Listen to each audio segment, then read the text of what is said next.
2025년 말이었어요. 기술 대기업 엑손 엔터프라이즈에서 정말 이상한 일이 벌어집니다. 오늘 그 수수께끼를 한번 같이 파헤쳐 보시죠. 자, 그럼 바로 본론으로 들어가 볼까요? 우리가 오늘 풀어야 할 미스터리가 바로 이겁니다. 아니, 기록적인 매출을 올렸다는데 왜 주가는 폭락했을까요? 이야기의 시작은 바로 2025년 11월 4일입니다. 모든 사람들을 혼란에 빠뜨렸던 그날의 실적 보고서부터 한번 살펴보죠. 자, 한번 보세요. 3분기 매출이 무려 7억 1,100만 달러? 이건 뭐 분석가들 예상을 그냥 훌쩍 뛰어넘는 아주 좋은 소식이었죠. 이 정도면 당연히 주가가 올라야 정상 아니겠어요? 그런데 말입니다. 이 엄청난 매출 실적과 완전히 반대되는 정말 충격적인 소식이 같이 발표됩니다. 바로 주당 순이익이었죠. 예상치의 23%나 미달하는 그야말로 어닝 쇼크 수준이었습니다. 그 결과가 어땠을까요? 네, 보시는 그대로입니다. 시간외 거래에서 주가는 오히려 2% 넘게 떨어져 버렸어요. 좋은 소식과 나쁜 소식이 부딪히니까 시장은 일단 부정적으로 반응한 거죠. 미스터리는 점점 더 깊어집니다.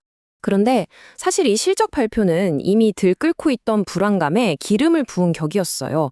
그 이전부터 투자자들의 공포는 차곡차곡 쌓이고 있었거든요. 한번 볼까요? 보세요. 2025년 말에 정말 많은 일이 있었죠? 9월에는 프리페어드라는 회사를 거의 1조 원에 가깝게 인수하겠다고 발표하고 그 와중에 주가는 한 달 만에 26%나 폭락해요. 근데 11월엔 또 카바인이란 회사를 6억 달러 넘게 주고 인수한다고 발표하죠. 심지어 CFO는 관세 때문에 마진이 줄어들 거라고 경고까지 합니다. 정말 우려가 쏟아져 나올 수밖에 없는 상황이었죠. 비용 문제는 이게 다가 아니었습니다. 연구개발비, 즉 R&D 비용이 전년 대비 거의 60%나 급증했어요. 돈을 엄청나게 쏟아붓고 있었던 거죠. 물론 미래를 위한 투자겠지만 당장 마진이 줄어드는 걸 보는 투자자들 입장에서는 불안할 수밖에 없었겠죠. 이 그래프를 보시면 정말 깜짝 놀라실 겁니다. 2024년 말까지만 해도 장기 부채가 0이었어요. 빚이 하나도 없던 회사였죠. 그런데 불과 1년도 안 돼서 부채가 17억 3천만 달러, 거의 2조 원 가까이 늘어난 겁니다. 이 모든 게 다 공격적인 사업 확장을 위한 거였죠. 자, 지금까지는 외부에서 보이는 불안 요인들이었죠. 그런데 어쩌면 가장 결정적일 수 있는 신호가 회사 내부에서 나오기 시작합니다. 바로 내부자들의 움직임이죠. 일단 배경을 좀 설명드리면 엑손 주가는 원래부터 좀 비싸다는 평가를 받고 있었어요. 주가 수익 비율, 그러니까 PER이 150이 넘었으니까요. 고평가 논란이 늘 따라다녔던 거죠.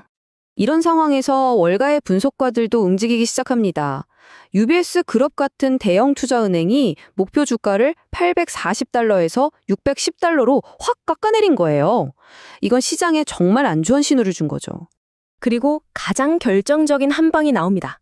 바로 CEO를 포함한 회사 내부자들이 2025년 12월 한 달 동안에만 무려 1,650만 달러치의 주식을 팔아치운 겁니다.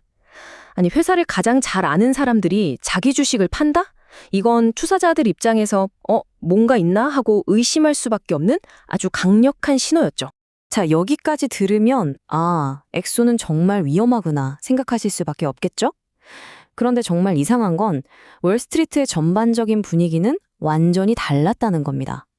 이게 바로 이 이야기의 가장 큰 역설이에요. 이 모든 악재에도 불구하고 월스트리트의 컨센서스는 믿기 힘드시겠지만 강력 매수였습니다. 네, 스트롱 바이오.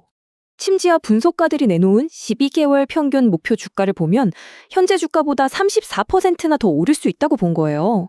시장의 공포와는 완전히 다른 세상을 보고 있었던 거죠. 도대체 왜 그랬을까요?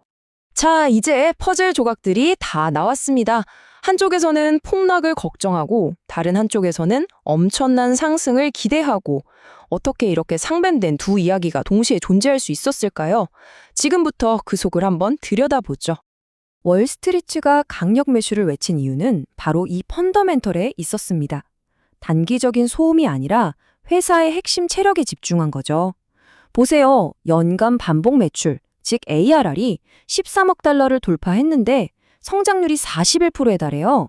게다가 기존 고객들이 돈을 더 쓴다는 의미의 순매출 유지율은 124%. 이건 정말 대단한 수치거든요. 고객 충성도가 엄청 나다는 뜻이죠. 여기에 전략적인 인수합병으로 사업 영역을 넓히고 결국에는 고마진 소프트웨어와 AI 기업으로 탈바꿈하려는 큰 그림을 보고 있었던 겁니다. 자, 이제 모든 게 명확해지죠?